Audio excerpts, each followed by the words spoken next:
नमस्ते प्रणाम। तो फिर से रोवलिंग के एगो नए वीडियो में स्वागत बा। आज हम बात करे वाला बानी नील कमल सिंह के गाना के बारे में।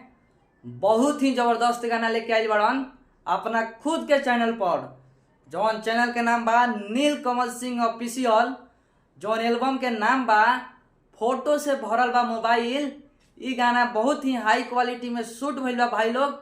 तो चलो लो ये गाना का थोड़ा सा रिव्यू करके सुना देतानी।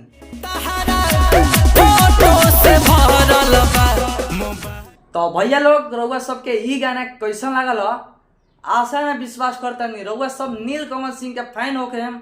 तो ई गाना रउआ सबके बहुत ही अच्छा लागल होई। अगर गाना के लिंक नहीं मिलत तो हमरा यूट्यूब के डिस्क्रिप्शन में ई गाना के लिंक बा, वहाँ से भी जाके सुन सकतानी। अगर नील कमल सिंह के फैन बानी तो ये गाना पर एक रील बनाई और इंस्टाग्राम और यूट्यूब पर ई गाना ट्रेंडिंग में लेके आई। तो भाई लोग हमेशा हम नए नए गाना के अपडेट लेके आवत रहनी और रउआ सबसे भोजपुरी भाषा में बतावत रहनी। तो कमेंट करके बताई लो हमार वीडियो रउआ सब कहाँ से देखतानी, हमार वीडियो कैसा लगेला ई भी कमेंट करके जरूर बताई लो। तो ई गाना के हम पूरा डिटेल्स बता देतानी। ई गाना आइल बा नील कमल सिंह ऑफिशियल पर, जौन एल्बम के नाम बा फोटो से भरल बा मोबाइल।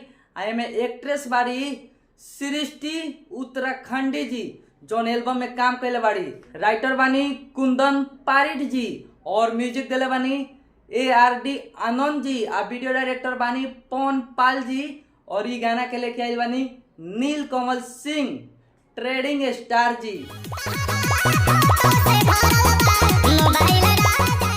तो भाई लोग तोहरा लोगन से बता देतानी गाना का डिटेल्स बताए के यह मतलब होला एगो गाना के पीछे कितना लोग काम करेला तब एगो गाना तैयारी होला।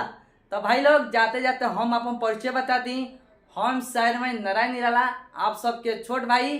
अपना छोट भाई के भी प्यार दलो।